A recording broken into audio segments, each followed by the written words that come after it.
आप सभी को जय मसीह की। खुदावंद यीशु मसीह के मधुर और मीठे नाम में आज की इस सुबह की आराधना में आप सभी का स्वागत करता हूं। जो फर्स्ट टाइम पहली दफ़ा इस आराधना में हमारे साथ शामिल हुए हैं, हम उनका भी स्वागत करते हैं।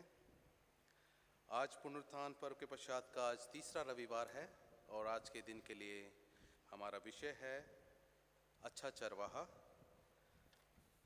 और परमेश्वर का वचन हमसे कहता है कि परमेश्वर यहोवा कहता है कि देखो, मैं आप ही अपनी भेड़ बकरियों की सुधि लूँगा और उन्हें ढूंढूंगा। मैं उन्हें सब स्थानों से निकाल ले आऊँगा जहाँ वह तितर बितर हो गई हो। आइए हम आराधना को शुरू करते हुए आराधना का पहला गीत गाएंगे। गीत नंबर 793 793 यहोवा चरवाहा मेरा।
फिर से जय मसीह की।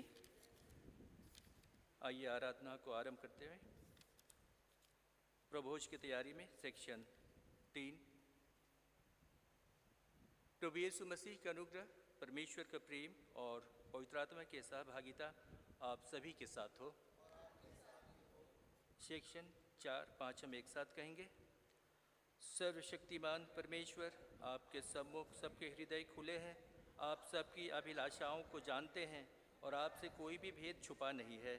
अपने पवित्र आत्मा की प्रेरणा से हमारे हृदय के विचारों को शुद्ध कीजिए, ताकि हम आपसे पूर्ण रूप से प्रेम करें और योग्य रीति से आपके पवित्र नाम की स्तुति करें, हमारे प्रभु यीशु मसीह के द्वारा। आमीन। स्वर्ग में परमेश्वर की महिमा और पृथ्वी पर उसके लोगों को शांति। हे प्रभु परमेश्वर, स्वर्गिक राजा, सर्वशक्तिमान पिता परमेश्वर, हम आपकी आराधना करते, आपको धन्यवाद देते और आपके महिमा के कारण आपकी स्तुति करते हैं। हे प्रभु यीशु मसीह, परमेश्वर पिता के एकलौते पुत्र, हे प्रभु परमेश्वर, हे परमेश्वर के मेमने, आप जगत का पाप उठा ले जाते हैं, हम पर दया कीजिए। आप पिता की दाहिनी ओर विराजमान हैं, हमारी प्रार्थना स्वीकार कीजिए, क्योंकि केवल आप ही पवित्र हैं, आप ही प्रभु हैं, आप ही यीशु मसीह पवित्र आत्मा के साथ परमेश्वर पिता की महिमा में परम उच्च हैं। आमीन। आइए हम प्रार्थना करें। आशीष देने वाले दयालु पिता परमेश्वर, बीते दिनों की तमाम आशीषों के लिए और आज की इस सुंदर मसीही संगति के लिए हम आपका धन्यवाद करते हैं। धन्यवाद करते हैं पिता परमेश्वर कि आप हमेशा हमारे साथ होते हैं और हमारी कमजोरियों के बावजूद हमें अपने अनुग्रह से अलग नहीं करते हैं। कृपा करके अपने पवित्र आत्मा की अगुवाई दे कि हम आपके प्रेम और विश्वास में निरंतर आगे बढ़ते जाएं और अपने मसीही जीवन के द्वारा आप ही के नाम की महिमा सभी लोगों में प्रकट कर सकें। आज की इस आराधना को हम आपके पवित्र हाथों में सौंपते हैं। अपनी आशीष दे कि आपके वचन के द्वारा हम आज आपके और नज़दीक आ पाएँ। यह दीन प्रार्थना हम आपके प्रिय पुत्र यीशु मसीह के मीठे और मधुर नाम में मांगते हैं। दया से सुन और ग्रहण कर ले। आमीन। आज की विशेष प्रार्थना। हे स्वर्गिक पिता, आपके पुत्र प्रभु यीशु मसीह भेड़ों का महान चरवाहा हैं और प्रत्येक भेड़ को उसके नाम से अर्थात हम में से प्रत्येक व्यक्ति को हमारे निजी नाम से बुलाते हैं। हम पर कृपा कीजिए कि हम उनकी बुलाहट को सुने और उनकी आवाज़ को पहचानें, ताकि हम उनकी पक्की सुरक्षा पर पूर्ण भरोसा रखें और जहां वह हमें ले जाए वहां उनके पीछे पीछे जाएं। यह हम उनके नाम से मांगते हैं जो आपके और पवित्र आत्मा के साथ एक परमेश्वर हैं और अब तथा सदा सर्वदा जीवित और राज करते हैं। आमीन। मंडली कृपया पाठ के लिए बैठ जाएं।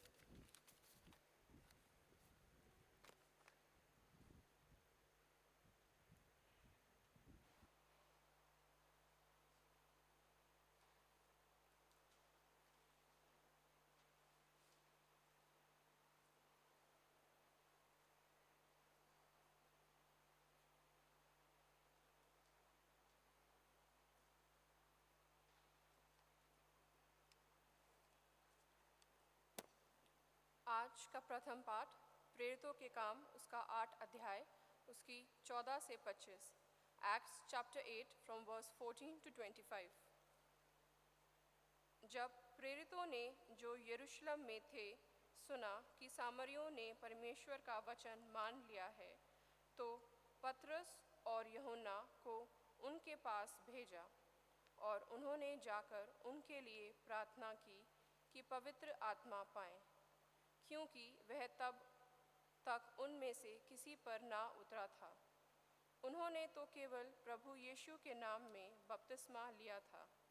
तब उन्होंने उन पर हाथ रखे और उन्होंने पवित्र आत्मा पाया। जब शिमोन ने देखा कि प्रेरितों के हाथ रखने से पवित्र आत्मा दिया जाता है, तो उनके पास रुपए लाकर कहा कि यह अधिकार मुझे भी दो कि जिस किसी पर हाथ रखूं वह पवित्र आत्मा पाए। पतरस ने उनसे कहा, तेरे रुपए तेरे साथ नाश हों, क्योंकि तूने परमेश्वर का दान रुपयों से मोल लेने का विचार किया। इस बात में ना तेरा हिस्सा है ना बाटा, क्योंकि तेरा मन परमेश्वर के आगे सीधा नहीं। इसलिए अपनी इस बुराई से मन फिराकर प्रभु से प्रार्थना कर, संभव है तेरे मन का विचार क्षमा किया जाए, क्योंकि मैं देखता हूँ कि तू पित्त की सी कड़वाहट और अधर्म के बंधन में पड़ा है। शिमोन ने उत्तर दिया कि तुम मेरे लिए प्रभु से प्रार्थना करो कि जो बातें तुमने कही उनमें से कोई मुझ पर ना आ पड़े। सो वे गवाही देकर और प्रभु का वचन सुनाकर यरूशलेम को लौट गए और सामरियों के बहुत गांव में सुसमाचार सुनाते गए। ये प्रभु का वचन है।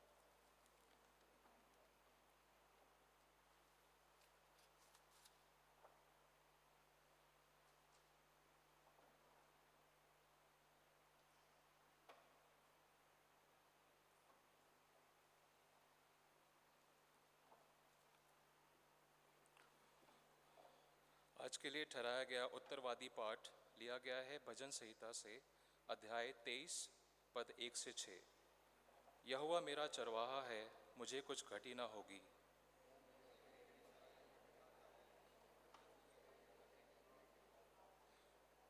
वह मेरे जी में जी ले आता है, धर्म के मार्गों में वह अपने नाम के निमित्त मेरी अगुवाई करता है।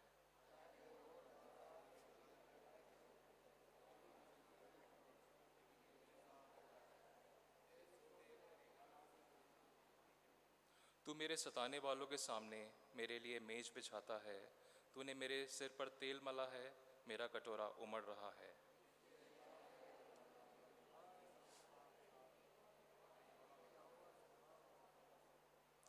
ये परमेश्वर का वचन है। इसके पढ़े और सुने जाने पर परमेश्वर पिता आशीष भेजे।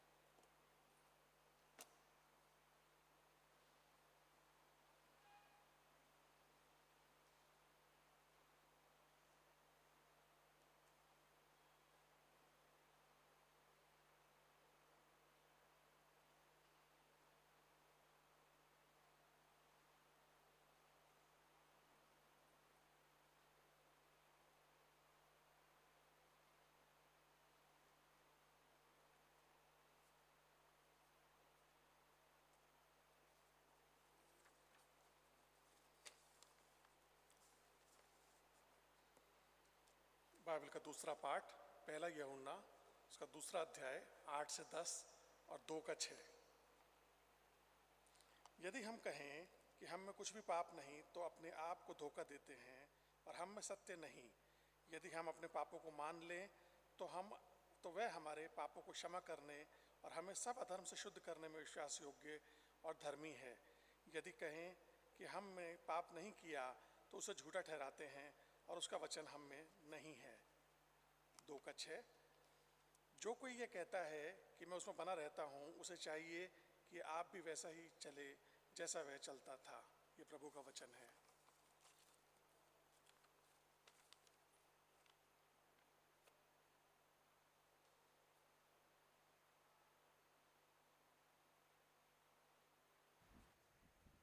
शुभ संदेश के पढ़े जाने और उस पर मनन करने के पहले हम गीत गाएंगे। गीत संख्या 795 795। तू मेरे दिल का है अजीज, तुझ बिन नहीं है कोई चीज़।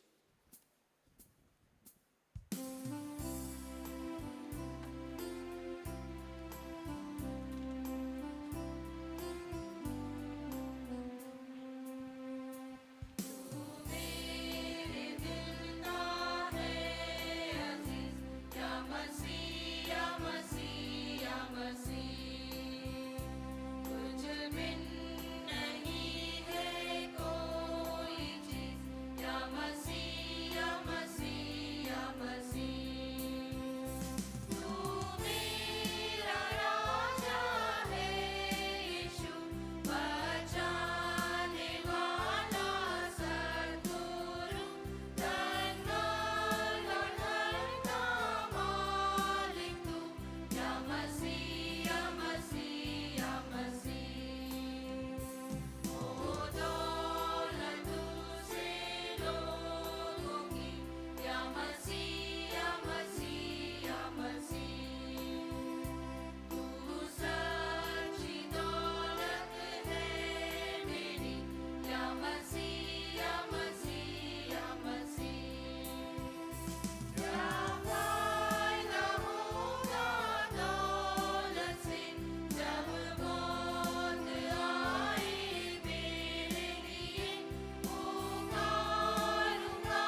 आज के दिन के लिए ठहराया गया सुसमाचार पाठ जो लिया गया है यूहन्ना रचित सुसमाचार उसका 10वां अध्याय उसके पद 11 से लेकर 18 तक।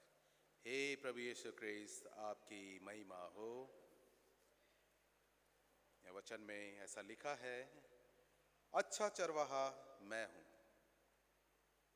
अच्छा चरवाहा भेड़ों के लिए अपना प्राण देता है, परंतु जो ना चरवाहा है और ना भेड़ों का मालिक है, भेड़ियों को आता देख भेड़ों को छोड़कर भाग जाता है और भेड़िया उन्हें पकड़ता और तितर बितर कर देता है। वह इसलिए भाग जाता है कि वह मजदूर है और उसको भेड़ों की चिंता नहीं। अच्छा चरवाहा मैं हूं।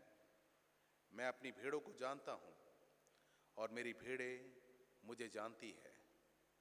जैसे पिता मुझे जानता है और मैं पिता को जानता हूं और मैं भेड़ों के लिए अपना प्राण देता हूं। मेरी और भी भेड़ें हैं जो इस भेड़शाला की नहीं। मुझे उनको भी लाना अवश्य है। वे मेरा शब्द सुनेगी, तब एक ही झुंड और एक ही चरवाहा होगा। पिता इसलिए मुझसे प्रेम रखता है कि मैं अपना प्राण देता हूं कि उसे फिर ले लूं। कोई उसे मुझसे छीनता नहीं, वरन मैं उसे आप ही दे देता हूं। मुझे उसके देने का भी अधिकार है और उसे फिर ले लेने का भी अधिकार है। यह आज्ञा मेरे पिता से मुझे मिली है। ये क्रिस्त का सुसमाचार है। हे प्रभु यीशु क्रिस्त आपकी स्तुति हो।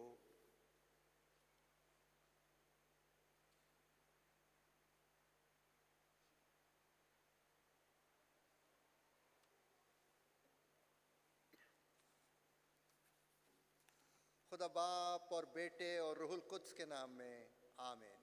मेहरबानी से बैठिए।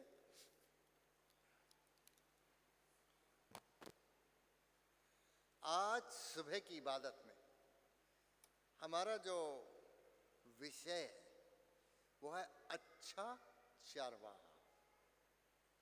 अच्छा चरवाहा। और जब हम ये लफ्ज सुनते हैं अच्छा चरवाहा, तो हर एक विश्वासी यानी हर एक इंसान जो ईमानदार है उसके जहन में किसकी तस्वीर आती है? हमारे खुदावंद यीशु मसीह की। और जो आर्टिस्ट हैं, कलाकारों ने हमारे खुदावंद की अच्छे चरवाहा के मुताबिक बहुत से तस्वीरें बनाई कि खुदावंद यीशु मसीह आगे चल रहे हैं, उसके पीछे बहुत बड़ी झुंड चल रही है।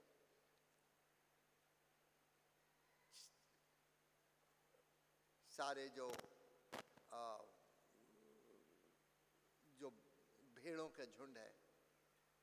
और इसमें ये तस्वीर में ये बताया जाता है और हम सब जानते हैं कि खुदावंद यीशु मसीह चरवाहा है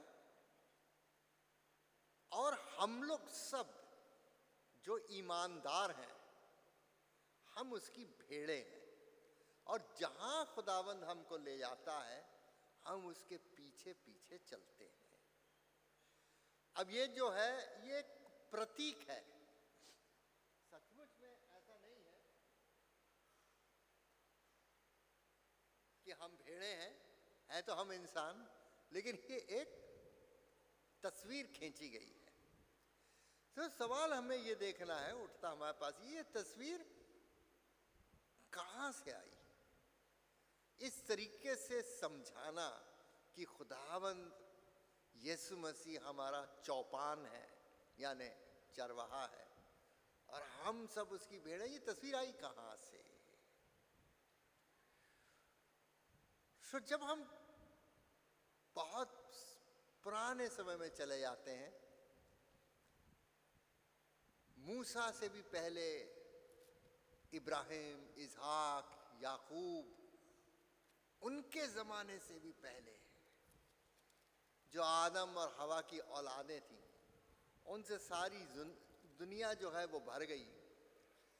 लेकिन पुराने जमाने से 3 किस्म की सभ्यताएं दुनिया में आई, सिविलाइजेशंस।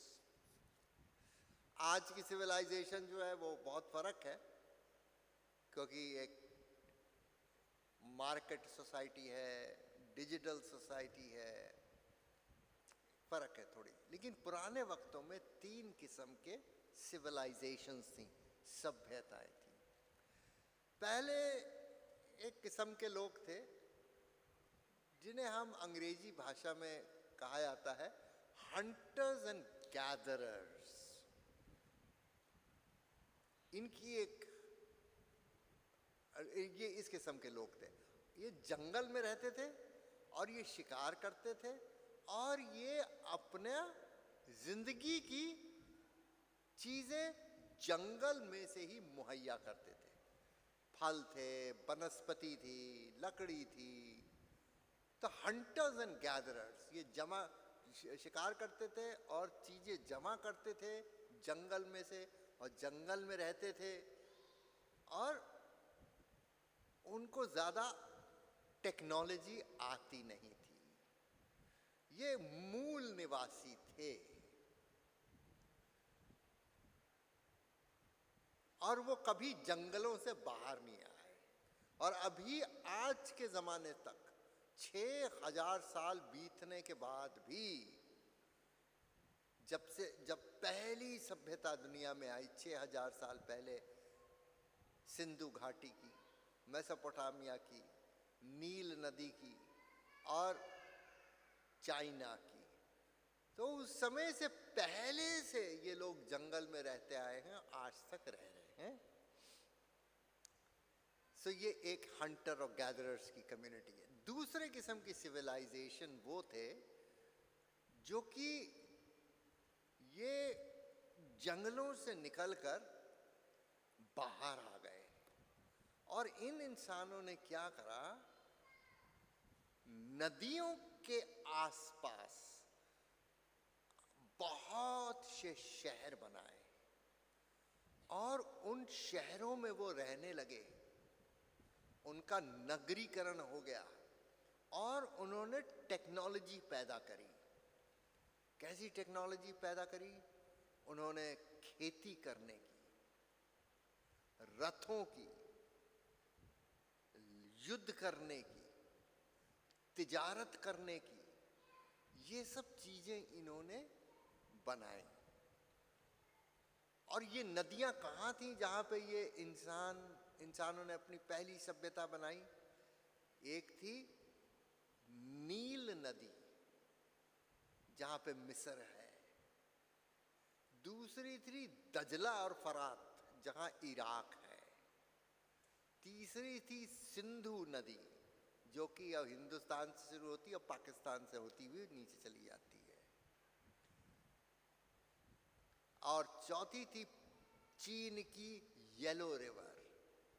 तो ये 4 बड़ी पुरानी सभ्यताएं थी। इनसे पुरानी सभ्यता अभी तक नहीं मिली हमें खोजबीन पे। तो यहाँ के लोगों के पास टेक्नोलॉजी, खेती करने वाले ये लोग थे। लेकिन एक और किस्म के लोग थे, तीसरे किस्म के लोग थे जो ना तो जंगलों में रहते थे और ना वो खेती करने वाले नदियों के आसपास रहते थे। ये लोग थे जो खाना बदहोश थे।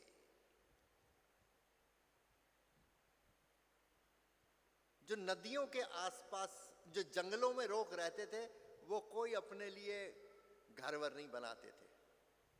वो गुफाओं में अपना, पेड़ों के नीचे अपना गुजर कर लेते थे। लेकिन जो नदियों के आसपास सभ्यताएं थी, ये लोग घर और मकान बना के रहते थे। लेकिन ये तीसरे किस्म के जो खाना बदहोश लोग थे, ये घरों में नहीं रहते थे। ये रेगिस्तानों में, मैदानों में घूमते थे, जंगलों में नहीं, ऐसे मैदानों में जहां पर उनकी भेड़ बकरियों को ऊंटों को घास मिल जाए। और ये लोग घरों में नहीं, तंबुओं में रहते थे। हमारे बाप दादाओं में से जो इब्राहिम थे वो ऐसे ही लोगों में से थे। खुदा ने उन्हें मेसोपोटामिया में दजला फरात के इलाके से, जो इराक में है, इराक का इलाका है, वहां से निकाला। और निकालने के बाद खुदा ने उनसे कहा कि तुम अपने सब रिश्तेदारों को भूल जाओ, अपने शहर उज में से निकलो बाहर, और मैं तुम्हें एक बहुत बड़ी जाति बनाऊंगा, तुम्हें एक बहुत बड़ा नाम दूंगा, तुम्हें एक जमीन दूंगा, और तुम्हारे को जो आशीष देगा उसको मैं आशीर्वाद दूंगा, और तुम्हें जो बद्दुआ देगा उसको मैं बद्दुआ दूंगा, और तुम्हारी वजह से दुनिया के सारे लोग बरकत पाएंगे, आशीर्वाद पाएंगे। तो इब्राहिम जो था वो था तो शहर का रहने वाला, नदियों दजला फरात के इलाके का, उज में रहता था, लेकिन वो क्या बन गया? खाना बदहोश बन गया।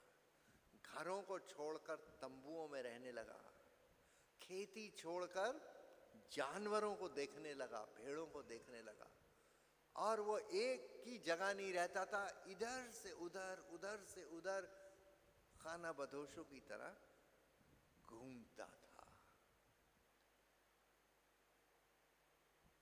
दूसरी चीज आपको ये समझनी चाहिए कि बाइबल में पहले किस्म के जो लोग हैं, जो शिकार करते थे, अपनी चीजें जंगलों में बटोरते थे, जंगलों में और गुफाओं में रहते थे, उनका कोई जिक्र ऐसा खास नहीं है।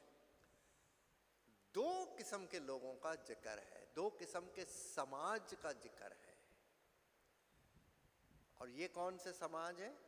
एक तो खेती करने वाले जो नदियों के साथ साथ उन्होंने अपने शहर बसाए, और दूसरा खाना बदहोश लोग जो अपने जानवरों के साथ साथ इधर से उधर घूमते थे।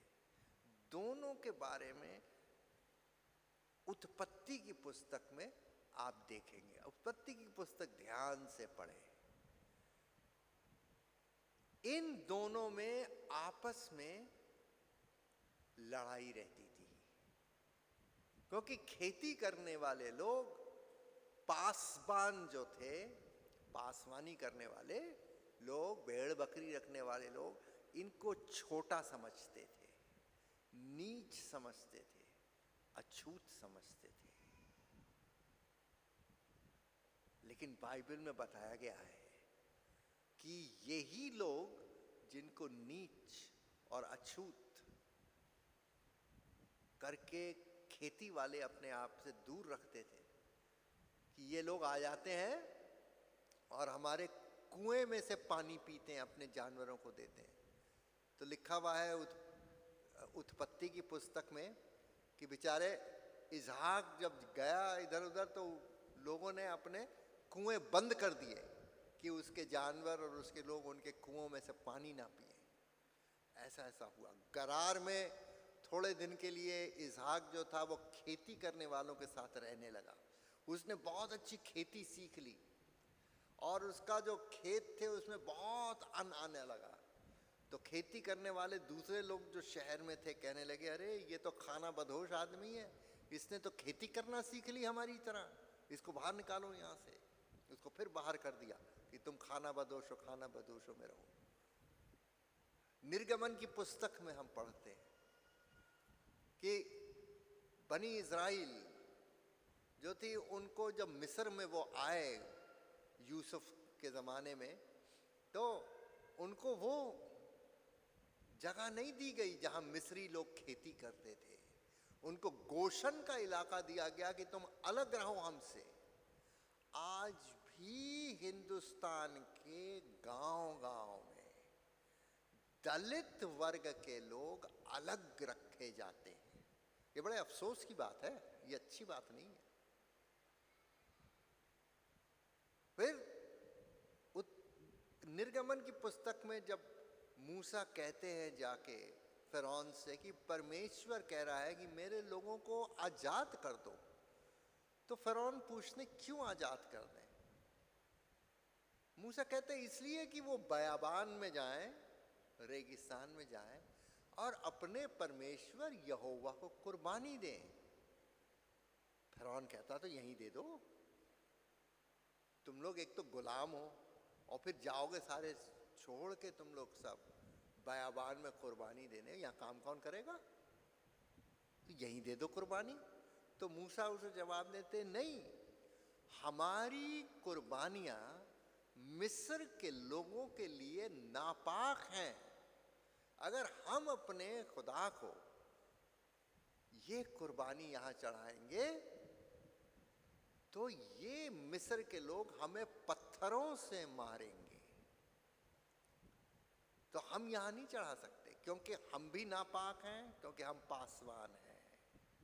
हमारा पेशा भी नापाक है, क्योंकि हमारी भेड़ बकरियां जगह जगह घूमती रहती हैं, पाक इलाकों में, नापाक इलाकों में।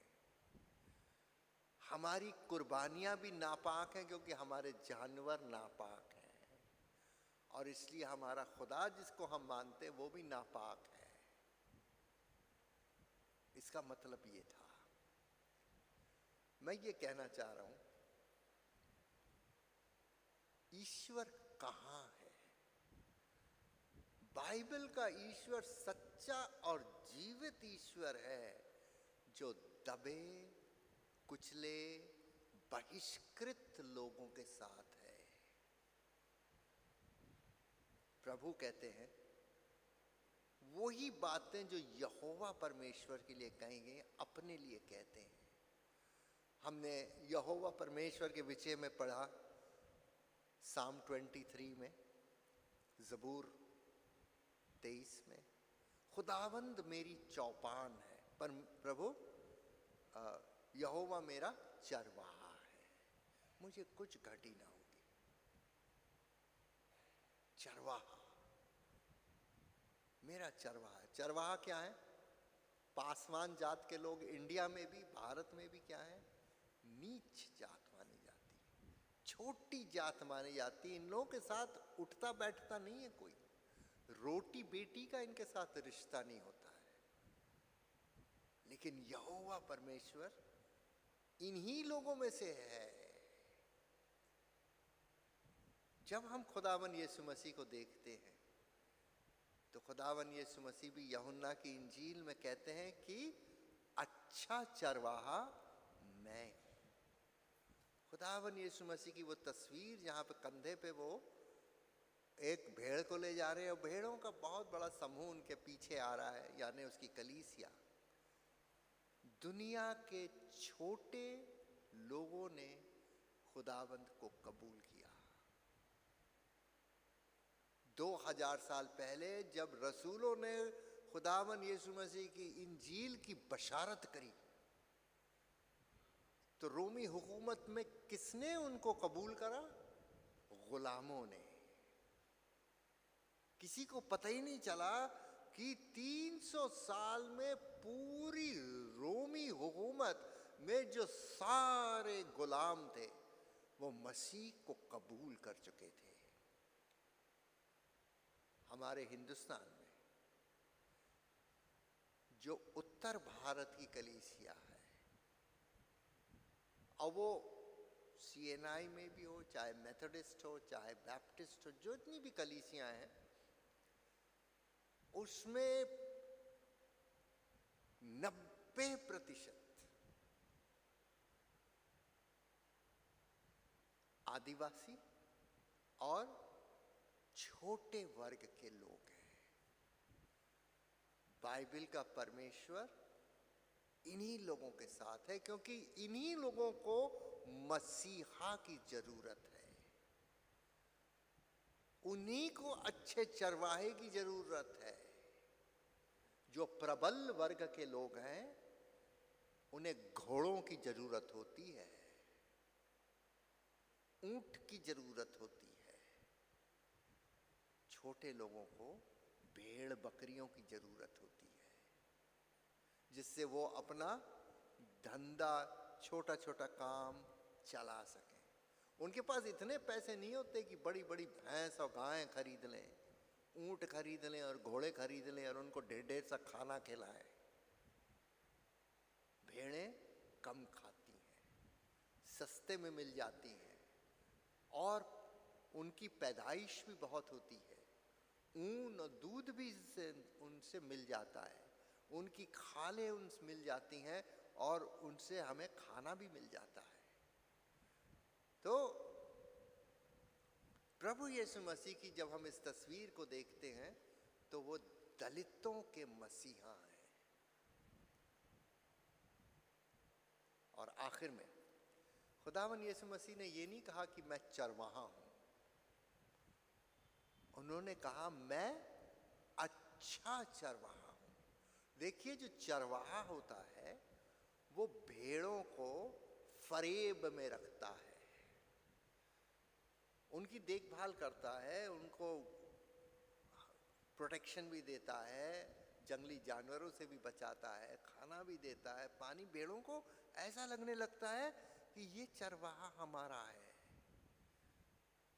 ये हमारा नुकसान नहीं करेगा सालों साल। और एक दिन चरवाहा उनके ऊन को कतरने के बाद उनको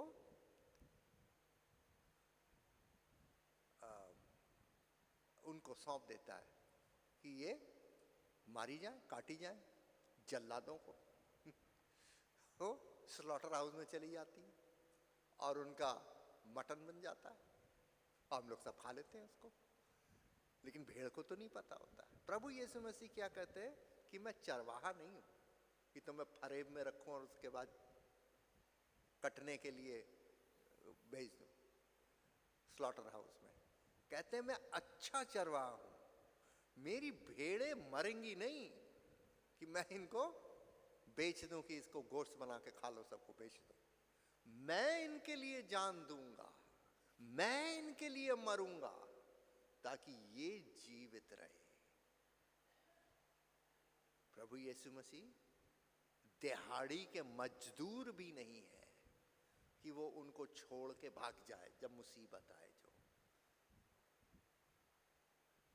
हमारा ईश्वर, जिसको दुनिया के लोग, प्रबल जात के लोग कहते हैं कि ये ऐसा ईश्वर है जिसमें कोई ताकत नहीं है, जो अपने को क्रूस से नहीं बचा सका वो तुम्हें क्या बचाएगा।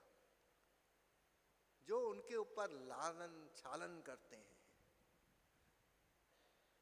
जो सिर्फ यही देखने मांगते हैं कि उनके देवी देवता इतने शक्ति हो कि किसी के हाथ में भाला हो, किसी के हाथ में तीर कमान हो, किसी के हाथ में गदा हो, किसी के हाथ में चक्र हो, सब युद्ध का सामान हो। प्रभु यीशु मसीह के हाथ में युद्ध का सामान नहीं, लेकिन उनके सीने पर एक दिल का निशान है। और दिल का निशान क्या चीज का होता है? मोहब्बत का होता है। हमारा परमेश्वर उन लोगों के लिए है जिनको मोहब्बत की जरूरत है। प्रभु की इन सब बातों को ध्यान रखते हुए जब हम प्रभु को कहेंगे वो एक अच्छा चरवाहा है, तो ये कोई आसान बात नहीं है। हमारा ईश्वर हम ही में से है और जिसकी हम आराधना करते हैं वो हम में से ही है। प्रभु आप लोग सबको बहुत आशीष दे। हम दुआ करें। कादर मुतलक हमारे आसमानी बाप, हम जानते हैं कि तूने अपने बेटे को इस दुनिया को भेजा कि वो पापियों को, नीच, गरीब, तुच्छ लोगों को बचाए, उनको जिंदगी दे। खुदावन हम तेरा शुक्र करते हैं कि तू हमारा अच्छा चरवाहा है, कि तूने अपनी जान दे के हमको बचाया ताकि हम हमेशा के लिए जिंदा रहें और इस दुनिया में भी जहाँ पे हमारा बहिष्कार होता है हम लोग बहुतायत से जी सकें।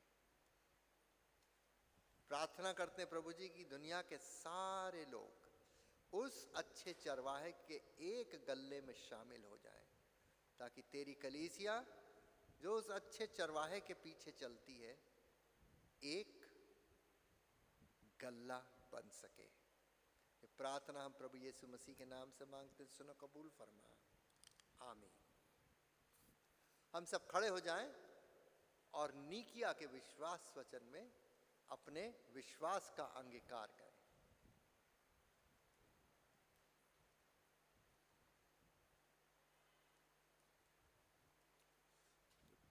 प्रभु बोझ की पुस्तक में सेक्शन नंबर 14,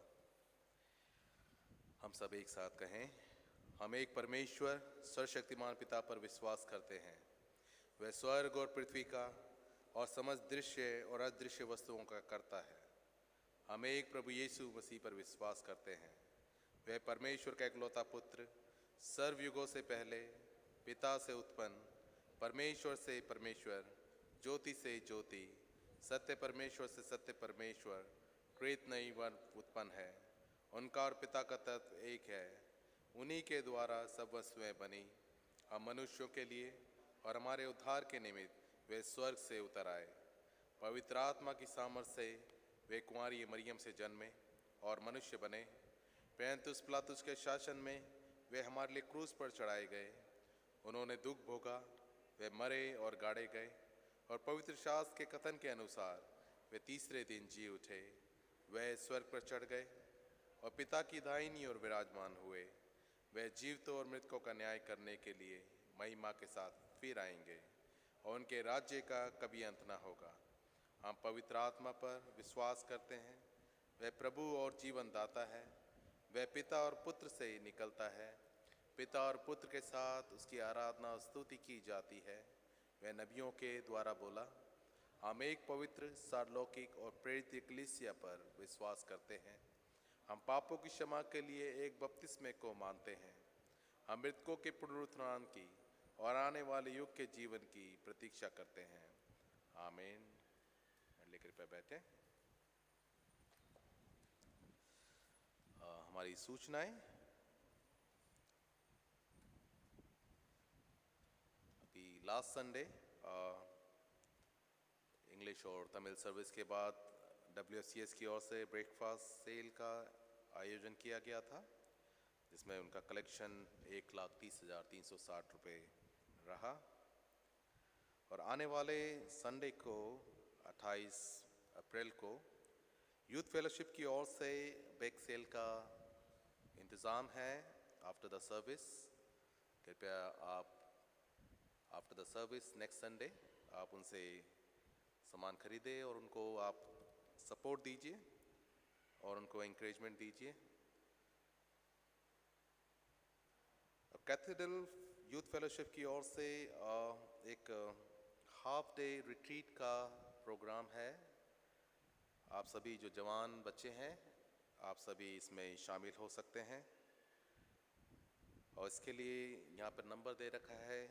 प्रेसिडेंट है जोनाथन, उसका मोबाइल नंबर है, और मिसेस हेप्सिबा सेल्विन, उनका भी यहाँ पे नंबर है। आप उनसे कांटेक्ट कर सकते हैं। ये हाफ डे रिट्रीट 4 मई को रखी गई है। आप कृपया अपने साथ फ्लायर को लेके जाएं ताकि डेट्स आपको याद रहे। और कल के दिन शनिवार को एनुअल गार्डन फेट का जो है रिव्यू मीटिंग रखी गई थी, जिसमें जो फाइनल जो स्टॉल कलेक्शन हुए हैं उनकी लिस्ट हमने नोटिस बोर्ड पे लगा दी गई है। यदि आपको वहाँ से कुछ देखना है तो आप नोटिस बोर्ड से आप देख सकते हैं। और हमारा टोटल कलेक्शन इसमें रहा 79 लाख रुपीस, ये फेट से आया है, और जिसमें अभी हमारे पास अभी 69 लाख अभी आया है। 10 लाख अभी आना बाकी है, वो आ जाएगा, लेकिन टोटल जो है 79 लाख है। और जिसके भी CPMF ड्यूज़ रह गया है 2023 और 2024 के बीच का, तो कृपया करके आप इस ड्यूज़ को जल्द से जल्द ऑफिस में जो है कि आप जमा करा दीजिए। लास्ट संडे की हमारी ऑफरिंग रही 73,415 रुपये। उसके साथ साथ हमारा जो हिंदी कांग्रीगेशन का 75वां जो साल है उसको हम लोग नवंबर में हम लोग सेलिब्रेट करेंगे, तो कृपया करके उसको भी अपनी दुआओं में याद रखें और जितना भी कंट्रीब्यूशन हो सकता है आप भी उसमें कंट्रीब्यूट कीजिए, ताकि इसको हम लोग उसको ईश्वर को हम लोग धन्यवाद दें कि हम लोगों का जो है कि 75 साल जो है कि कंप्लीट हो पाया है। इस हफ्ते जिनके भी जन्मदिन या जो शादी की सालगिरह यदि मना रहे हैं, यदि वो यहाँ पर उपस्थित है या मौजूद है तो अपने स्थान पे खड़े हो जाएं, उनके लिए प्रार्थना की जाएगी। जो भी अपनी शादी की सालगिरह या जन्मदिन मना रहे हैं अपने स्थान पे खड़े हो जाएं।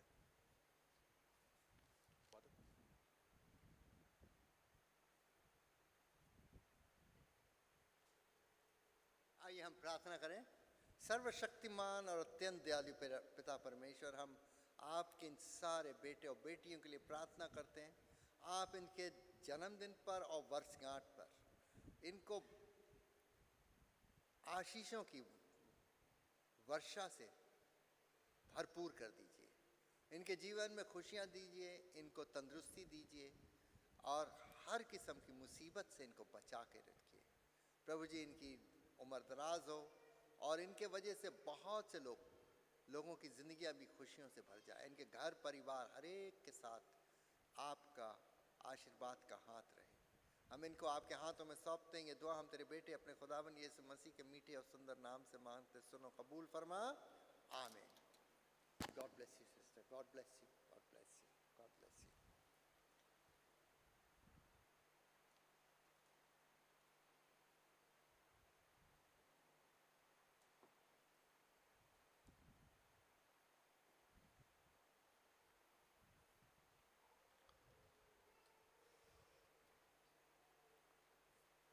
त्वरित निवेदन। आए हम अपने समर्थन में प्रभु यीशु से संपूर्ण मानव परिवार के लिए प्रार्थना करें। हे दयावान प्रभु, हे प्रभु, गाजा संघर्ष ने सैन्य मोर्चा की विनाशकारी श्रृंखला खोल दी है और रूस यूक्रेन युद्ध में विभिन्न प्रकार का हस्तक्षेप दुखद प्रतिक्रिया के रूप में बढ़ता हुआ प्रतीत होता है। हमें सिखाइए कि एक मंडली के रूप में हम इन विषयों पर किस प्रकार प्रार्थना करें। आए हम प्रभु से प्रार्थना करें। हे प्रभु, हमारे नेताओं में शांति के लिए सत्य प्रेम प्रज्वलित करें और सभी राष्ट्रों को यह बुद्धि दें कि वे सभी के भले के लिए कार्य करें। आप सभी देशों का मार्गदर्शन करें कि विश्व भर में समुदाय प्रचुरता के साथ भूखी ना मरे। हे दयावान प्रभु, हमारी प्रार्थना सुनिए। हे प्रभु, हम आपसे विशेष रूप से भारत देश के लिए प्रार्थना करते हैं। जैसा कि मतदान का प्रथम चरण आरंभ हो गया है, हम मणिपुर को नमन करते हैं कि वहाँ की जनता ने हिंसा से ऊपर उठकर अपने मतदान अधिकार का उपयोग किया। आइए हम प्रभु से प्रार्थना करें। हे प्रभु, हमारे राष्ट्र के अगुओं, विशेषकर हमारी राष्ट्रपति श्रीमती द्रौपदी मुर्मू, प्रधानमंत्री श्री नरेंद्र मोदी, दिल्ली के उपराज्यपाल श्री वी.के. सक्सेना और मुख्यमंत्री श्री अरविंद केजरीवाल, केंद्र शासित प्रदेशों, मंत्रिमंडल के सदस्यों और शासकीय दलों और जो कुछ भी उनके अधिकार में है, सबके लिए प्रार्थना करें कि वे बुद्धिमत्ता से प्रशासन कर सकें। हे दयावान प्रभु, हमारी प्रार्थना सुनिए। हे प्रभु, हम निवेदन करते हैं कि पूरे उपमहाद्वीप में अपनी कलीसिया को सशक्त बनाएं। हम विशेषकर मणिपुर की कलीसिया के लिए प्रार्थना करते हैं कि आप इस महत्वपूर्ण समय में चर्च की भूमिका का मार्गदर्शन और निर्देशन करें। आए हम प्रभु से प्रार्थना करें। हे प्रभु, आपके सेवक विजय, हमारे मॉडरेटर रूबेन, दक्षिण भारत की कलीसिया के मॉडरेटर थियोडोसियस, मार्थोमा कलीसिया के मेट्रोपॉलिटन और पॉल और हमारे बिशप पॉल और सभी धर्म सेवकों, हमारी कलीसिया के पासवान reverend doctor Monodeep Daniel, reverend Ratnaraj तथा रेवरेंड जय कुमार, इन सब के लिए प्रार्थना करें कि वे आपकी कलीसिया की सेवा आपके वचन और उत्तम उदाहरण के साथ कर सकें। हे दयावान प्रभु, हमारी प्रार्थना सुनिए। हे प्रभु, इस ग्रह को सजोने में हमारी मदद कीजिए और इसकी प्राकृतिक विविधता में आपके हस्ताक्षर को पढ़ने और उसका सम्मान करने के लिए स्वयं को अनुशासित करने में मदद कीजिए। हम प्रभु से प्रार्थना करें। हे प्रभु, उन्हें आशा दीजिए जो पीड़ा में हैं, निर्धन, भूखे, दलित और शोषित, बेरोजगार हैं और दुख में हैं अथवा मरणासन हैं और उनकी सेवा करते हैं। उन्हें सामर्थ्य दीजिए, उन्हें सुरक्षित रखिए। जो लोग ज़रूरतमंदों की देखभाल करते हैं, हमारी कलीसिया के युवाओं के लिए प्रार्थना करें जो आज चुने हुए विकल्पों के माध्यम से अपने कल के लिए एक अच्छा भविष्य सुरक्षित रख सकें। हे दयावान प्रभु, हमारी प्रार्थना सुनिए। हम अपनी प्रार्थनाओं में बीमारों के लिए निरंतर निवेदन करें। हे प्रभु, उन सब लोगों को जो शरीर, मन अथवा आत्मा में पीड़ित हैं, सबल कीजिए और उन्हें संभालिए। हम विशेषकर अपनी कलीसिया के बीमारों के लिए प्रार्थना करें। Sherin Cook, Shirley Gupta, Honey Williams, Ponnu Thangaraj, Meenu Sharma, Vijay Goyal James, Manmohan Singh Chaudhary, Thomas Davis, Vansh Swami, Cherry Hitter, Meenu Peterson, Mark Tully, Paul, Ashok Massey, Jeenu, Ila Sundi, Kusumlata सेवक और उन सभी के लिए भी प्रार्थना करें जो बीमारों और ज़रूरतमंदों की सेवा करते हैं, कि आप उन्हें अपना सामर्थ्य प्रदान करें। अपनी कलीसिया के लोगों को उनकी ज़रूरत के समय आप अपनी निरंतर उपस्थिति का स्मरण दिलाएं।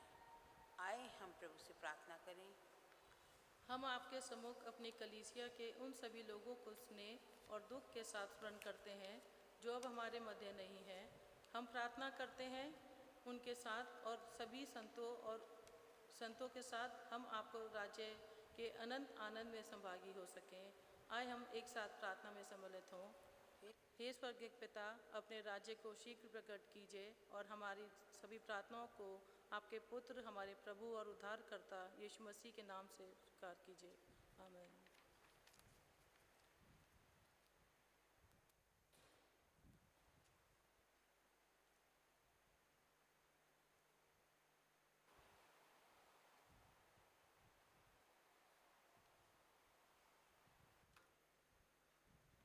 सेक्शन 17 पाप अंगीकार।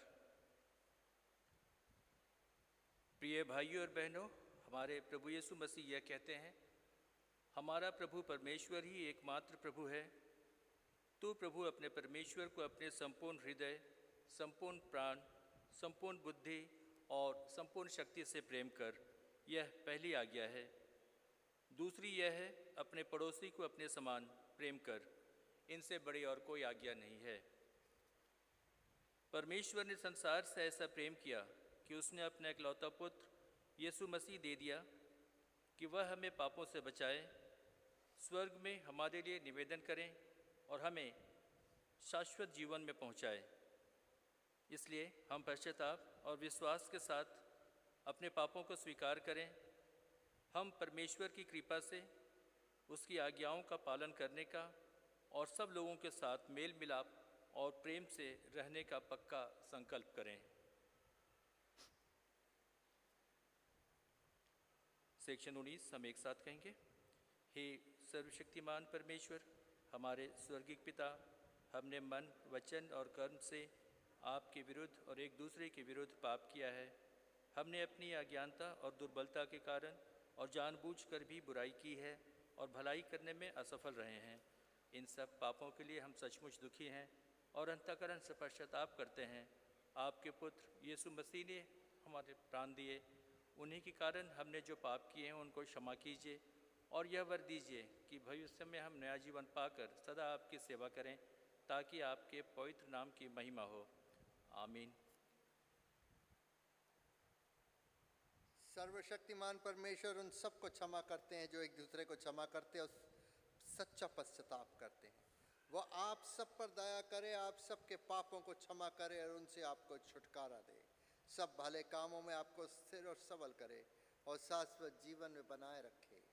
हमारे प्रभु यीशु मसीह के द्वारा। आमीन। परमेश्वर का धन्यवाद हो। हम सब शांति अभिवादन के लिए खड़े हो जाएं।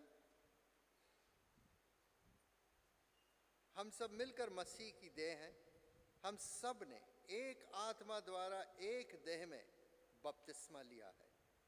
इसलिए हम ऐसे कार्यों में संलग्न रहें जिनसे शांति मिलती और एक दूसरे का निर्माण होता है।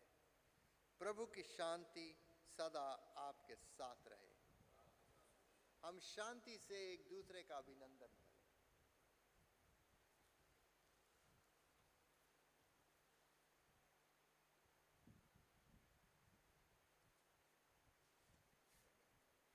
आइए इस समय हम लोग प्रभु की महिमा के लिए गीत गाएंगे। गीत नंबर 853, और इस गीत के दौरान हदिया लिया जाएगा। यीशु है सच्चा गडरिया।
आइए हम इस भेंट को और उसके साथ अपने आप को परमेश्वर की महिमा और उसकी सेवा के लिए अर्पित करें।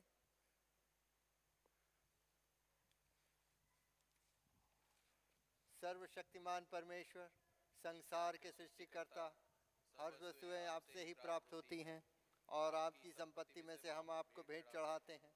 हम आपसे विनती करते हैं कि आप इस दान को और रोटी एवं दाखरस की इस भेंट को अपने नाम की महिमा और अपने लोगों की भलाई के लिए स्वीकार कीजिए, हमारे प्रभु यीशु मसीह के द्वारा। आमीन। प्रभु यहाँ उपस्थित है, उनका आत्मा हमारे साथ है। अपना हृदय प्रभु में लगाओ। हम उसको प्रभु में लगाते हैं। हम अपने प्रभु परमेश्वर को धन्यवाद दें। उनका धन्यवाद और स्तुति करना उचित है। हे पवित्र पिता, स्वर्ग के राजा, सर्वशक्तिमान और शाश्वत परमेश्वर, ये उचित ही नहीं वरन हमारा कर्तव्य और आनंद भी है कि हम हर समय और हर जगह आपके इकलौते पुत्र हमारे प्रभु यीशु मसीह के द्वारा आपको धन्यवाद दें और आपकी स्तुति करें। वही आपका सत्य और जीवित वचन है। उसी के द्वारा आपने आदि से सब वस्तुओं की सृष्टि की और हमें अपने स्वरूप में बनाया। उसी के द्वारा आप इस संसार में आने वाले प्रत्येक व्यक्ति को ज्ञान से प्रकाशित करते हैं। आपने युग युग में नबियों और विद्वानों को नियुक्त किया कि वे हमें आपका मार्ग दिखावे। उसी के द्वारा आप हमें पाप के बंधन से मुक्त किया है।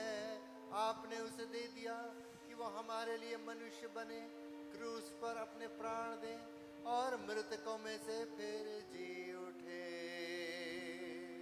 उसी के द्वारा आप अपना पवित्र एवं जीवनदायक आत्मा हमें प्रदान करते हैं, जिससे हम आपकी संतान बने और आपकी नई सृष्टि के प्रथम फल हो। और अब हे पिता परमेश्वर, हम आपको धन्यवाद देते हैं कि आपने हमको मसीह के द्वारा शाश्वत जीवन प्रदान किया है।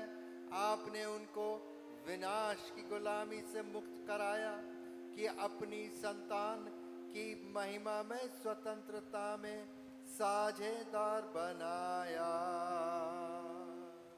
इसलिए संतों और संतों के साथ जो आपके सिंहासन के सामने निरंतर आपकी स्तुति करते हैं, हम भी आपके नाम की महिमा का गान करते हैं और ये कहकर आपकी सराहना करते हैं, पवित्र है, पवित्र है, पवित्र है प्रभु, प्रतापी और सर्वसामर्थी परमेश्वर।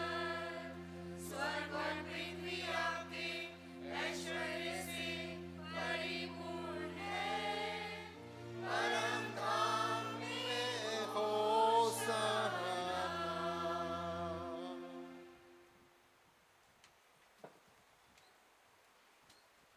हे स्वर्गिक पिता, अपने पुत्र हमारे उद्धारकर्ता प्रभु यीशु मसीह के द्वारा हमारे इस स्तुति गान को स्वीकार कीजिए। हमें जो अब उनके नमूने पर चलते और उनकी आज्ञा का पालन करते हैं, ये वर दीजिए कि आपकी आत्मा की शक्ति से रोटी एवं दाखरस की ये भेंट हमारे लिए उनकी देह और रक्त हो, जो हमारे लिए मरे और जी उठे। जिस रात प्रभु यीशु पकड़वाए गए, उन्होंने रोटी ली और आपको धन्यवाद देकर तोड़ी और अपने शिष्यों को दी और कहा, लो खाओ, ये मेरी देह है जो तुम्हारे लिए दी जा रही है। मेरी स्मृति में ऐसा ही किया करो।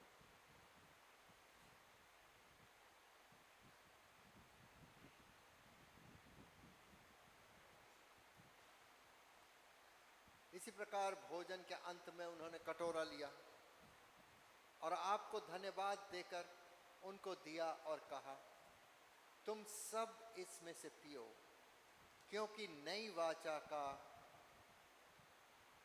यह मेरा रक्त है जो तुम्हारे और बहुतों के पाप क्षमा के लिए बहाया जा रहा है। तुम जब कभी इसे पियो तो मेरी स्मृति में ऐसा ही किया करो।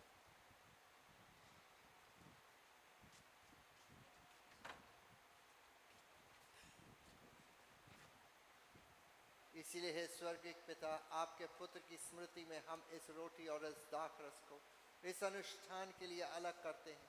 हम उसके क्रूस पर एक ही बार अर्पित सिद्ध बलिदान को, उसके मृतकों में से पुनरुत्थान को और स्वर्ग में उसके आरोहण को आनंद से मनाते और घोषित करते हैं, और हम उसके महिमा सहित आने की प्रतीक्षा करते हैं।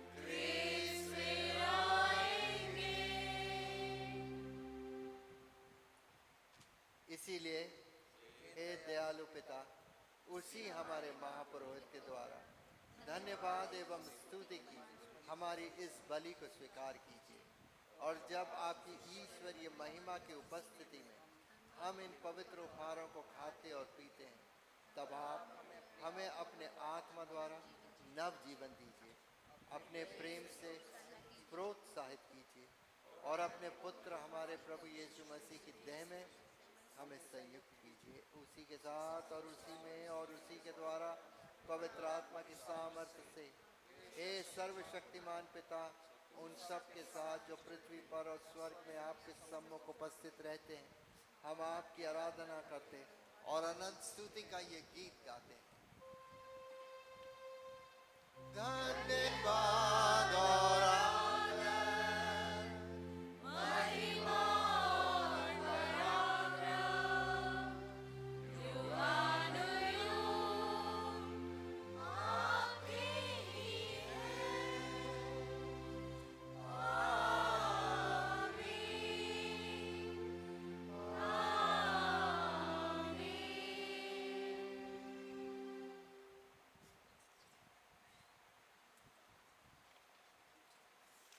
मसीह की देह में सहभागी होने के लिए हम इस रोटी को तोड़ते हैं। इस कटोरे के द्वारा जिस पर हम आशीष मांगते हैं, मसीह के रक्त में सहभागी होते हैं। जिस प्रकार हमारे उद्धारकर्ता मसीह ने हमें सिखाया है, हम प्रार्थना करते हैं। हे हमारे स्वर्गीय पिता, आपका नाम पवित्र माना जावे, आपका राज्य आवे, आपकी इच्छा जैसे स्वर्ग में पूरी होती है वैसे ही पृथ्वी पर भी हो। आप हमारे दिन भर की रोटी आज हमें दीजिए। आप हमारे अपराधों को क्षमा कीजिए जैसे हमने अपने अपराधियों को क्षमा किया है। आप हमें परीक्षा में मत डालिए, परंतु बुराई से बचा लीजिए, क्योंकि राज, पराक्रम और महिमा अब सर्वदा आपके ही हैं। आमीन। हम अपने आप को इस सैक्रामेंट को लेने के लिए तैयार करें, और आप मेरे लिए भी प्रार्थना करें कि प्रभु मेरे कमजोरियों का और मेरे गलतियों का लेखा न ले, परंतु हम सबको अपने अनुग्रह से अपने समीप आने दे। इसलिए मेरे भाइयों बहनों, आप मेरे साथ मिलकर प्रार्थना करें। हे दयामय प्रभु, हम अपनी धार्मिकता पर नहीं परंतु आपकी बड़ी और बहु दया पर भरोसा करके आपकी इस मेज के पास आने का साहस करते हैं। हम तो इस योग्य भी नहीं कि जो चूर चार आपकी मेज पर से गिरते हैं उन्हें चुने, पर आप वही प्रभु हैं जिनका स्वभाव सदा दया करना है। इसलिए हे कृपालु प्रभु, हमको यह वर दीजिए कि आपके प्रिय पुत्र यीशु मसीह की देह और रक्त को हम ऐसा ग्रहण करें कि हमारी देह और आत्मा जो पाप से अशुद्ध हो गई हैं, उनकी अमूल्य देह और रक्त से शुद्ध हो जाए, और हम उनमें और वो हम में सदा सर्वदा निवास करे। आमीन। धन्य है वो जो प्रभु के नाम में आता है। पर अब वो परमेश्वर के बेब दे हम पर दया कीजिए। यीशु हमारे पापों का बोझ उठाने वाले हम पर दया कीजिए। यीशु संसार के मुक्तिदाता हमें अपनी शांति प्रदान कीजिए।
विश्वास के साथ पास आओ, हमारे प्रभु यीशु ख्रीस्त के बदन को जो उसने तुम्हारे लिए दिया ग्रहण करो।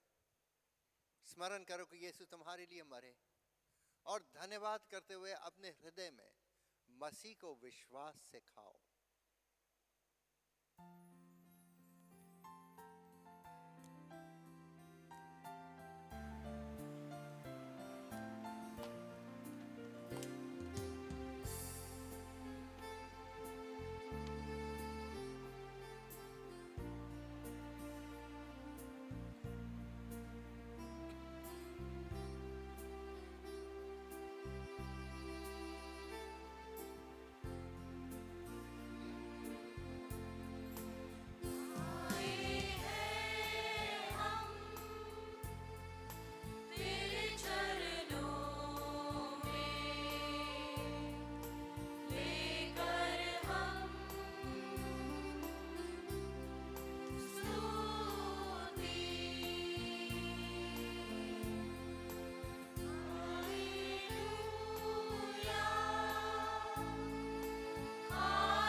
शिष्यों ने प्रभु यीशु को रोटी तोड़ते समय पहचाना। हालेलुया। हमने इस सैक्रामेंट को विश्वास के साथ ग्रहण किया है, इसलिए हम परमेश्वर को धन्यवाद दें। हे सर्वशक्तिमान परमेश्वर, हम आपको धन्यवाद देते हैं कि आपने अपने पुत्र यीशु मसीह की देह और रक्त के आत्मिक भोजन से हमें तृप्त किया। अब हम उन्हीं के द्वारा अपने आप को जीवित बलिदान होने के लिए आपके सम्मुख अर्पित करते हैं। ये वर दीजिए कि हम आपके पवित्र आत्मा की सामर्थ्य से परिपूर्ण होकर यहाँ से विदा हों और अपने जीवन तथा सेवा के द्वारा हर समय आपकी महिमा प्रकट करें। आमीन। शांतिदाता परमेश्वर, जिसने हमारे प्रभु यीशु को मृतकों में से जीवित किया, आपको सर्वगुण संपन्न करे, जिसे आप उसकी इच्छा को पूरी कर सको। और सर्वशक्तिमान परमेश्वर पिता और पुत्र और पवित्र आत्मा की आशीष तुम पर हो और तुम्हारे साथ सदा सर्वदा रहे।